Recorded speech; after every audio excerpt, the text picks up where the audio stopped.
Plastic एक ऐसी चीज जो हर जगह है और कभी खत्म भी नहीं होती। हर दिन हम प्लास्टिक की चीजों का यूज करते हैं, चिप्स के पैकेट्स, बॉटल्स और शॉपिंग बैग्स, और बिना कुछ सोचे समझे कहीं भी फेंक देते हैं। लेकिन वो प्लास्टिक वो जमीन में छुप जाता है, समंदर में तैरता है या किसी गार्बेज ग्राउंड में सालों तक पड़ा रहता है और हमारे एनवायरनमेंट को कंटिन्यूअसली गंदा करता जा रहा है। लेकिन क्या ये प्लास्टिक कभी खत्म भी होगा, और क्या हमें इस प्लास्टिक के पोल्यूशन से निजात भी मिल सकती है? इसी बेचैन करने वाले सवाल का जवाब हमें एक जंगल कोने से मिला, जहाँ एक छोटी सी फंगस ने दुनिया को हिला के रख दिया। आज इस वीडियो में बात करेंगे कि कैसे 2021 में जंगल के एक कोने में इस फंगस को डिस्कवर किया, ये कैसे प्लास्टिक को डाइजेस्ट करती है, और 2025 में इस पे होने वाले एक्सपेरिमेंट ने क्या रिवील किया, और क्या ये फ्यूचर के प्लास्टिक को खत्म करने में हमारी हेल्प कर सकता है।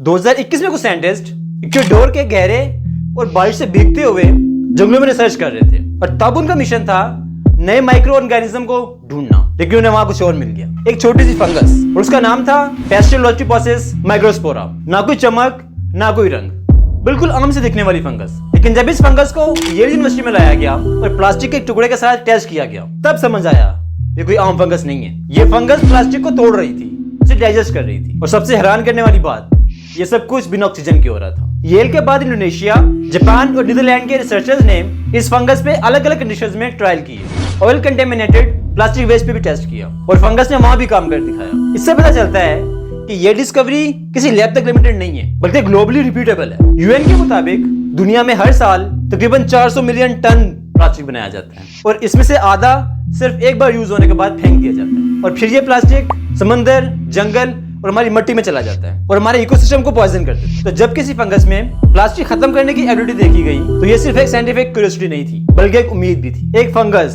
जो प्लास्टिक खा सकती है, और वो भी ऐसे एनवायरनमेंट में जहां हवा भी ना हो। ये डिस्कवरी इतनी बड़ी थी कि साइंटिस्ट ने फौरन इस पे रिसर्च करना शुरू कर दिया। प्लास्टिक जो हमेशा से इंसानों के लिए एक नाइटमेयर रहा है, अब एक छोटी सी फंगस से हार रहा था। लेकिन ये काम कैसे करता है? साइंटिस्ट ने देखा कि ये फंगस एक खास एंजाइम प्रोड्यूस करती है, स्ट्रेस एंजाइम। ये एंजाइम पॉलीयूरेथीन जैसे प्लास्टिक को मॉलिक्यूल्स में तोड़ता है, इन्हें छोटी यूनिट्स में कन्वर्ट करता है, जिसे फंगस एनर्जी के लिए यूज करता है। इसका मतलब ये है कि ये प्रोसेस सिर्फ प्लास्टिक को खत्म नहीं कर रहा, बल्कि फंगस खुद भी प्लास्टिक से सर्वाइव कर रही है। रिसर्चर्स ने देखा कि ये फंगस अपने एंजाइम्स और उन्हें अपनी ग्रोथ के लिए फ्यूल की तरह यूज करते हैं, बिल्कुल ऐसे ही जैसे एक फंगस लकड़ी तोड़ती है। और जब ये टेस्ट ऑक्सीजन फ्री कंडीशन में भी सक्सेसफुल हुआ, तब ये थ्योरी और भी पावरफुल बन गई, क्योंकि जहां ऑक्सीजन नहीं होती, जैसे कि लैंडफिल्स या गहरी मिट्टी के नीचे, ये वही जगह होती है जहां पे प्लास्टिक सदियों तक पड़ा रहता है, और ये फंगस उस जगह भी प्लास्टिक को खत्म करने के लिए सूटेबल साबित हुई, और वो भी बिना किसी मशीन या एक्स्ट्रा केमिकल के। लेकिन कहानी यही खत्म नहीं होती। वक्त के साथ साइंस ने सिर्फ इस फंगस को समझा ही नहीं,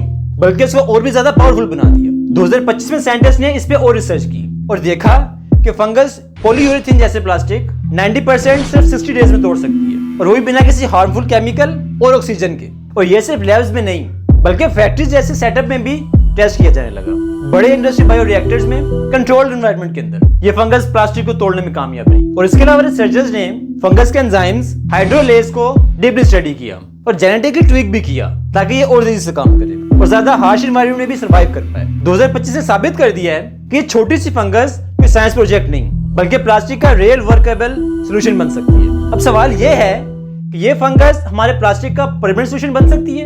2022 की रिसर्च के मुताबिक अगर प्लास्टिक प्रोडक्शन यूं ही चलती रही, तो 2050 तक समुद्रों में मछली से ज्यादा प्लास्टिक होगा, और माइक्रो प्लास्टिक्स इंसानी खून, लंग्स और प्लेसेंटा तक पहुंच चुका होगा। प्लास्टिक बनने की स्पीड हर सेकंड हजारों आइटम्स, और इसका ब्रेकडाउन सालों बल्कि सदियों तक भी पूरा नहीं होता। ये फंगस प्लास्टिक तोड़ जरूर रही है, लेकिन क्या ये स्पीड मैच भी कर पाएगी? ये रेस अनफेयर रेस है। अगर हम प्लास्टिक बनाना स्लो या रोकेंगे नहीं, तो कोई भी फंगस चाहे जितनी पावरफुल हो, प्लास्टिक को खत्म नहीं कर सकेगी। हो सकता है कि ये फंगस एक बड़ी उम्मीद हो, लेकिन असली चेंज तभी आएगा जब हम प्लास्टिक बनाने की स्पीड को स्लो या रोकने का फैसला करेंगे। फंगस अपना काम कर रहा है, लेकिन इंसान को भी अपना काम करना पड़ेगा। अगर आज से पहले आपने इस प्लास्टिक ईटिंग फंगस के बारे में सुना था, तो हमें कमेंट्स में यस या नो लिख के बताएं, ताकि हमें पता चल सके कि हमारी ऑडियंस एनवायरनमेंट के बारे में कितनी अपडेट रहती है। और ऐसे ही माइंड ब्लोइंग डिस्कवरीज के लिए नोइंग को सब्सक्राइब करना ना भूलें, ताकि आप दुनिया को नए नजरिए से देख सकें, क्योंकि नॉलेज सिर्फ पावर नहीं, बल्कि रिस्पॉन्सिबिलिटी भी होती है। और इस वीडियो को लाइक करें और अपनी रिस्पॉन्सिबिलिटी समझते हुए इस वीडियो को सबसे ज्यादा शेयर करें।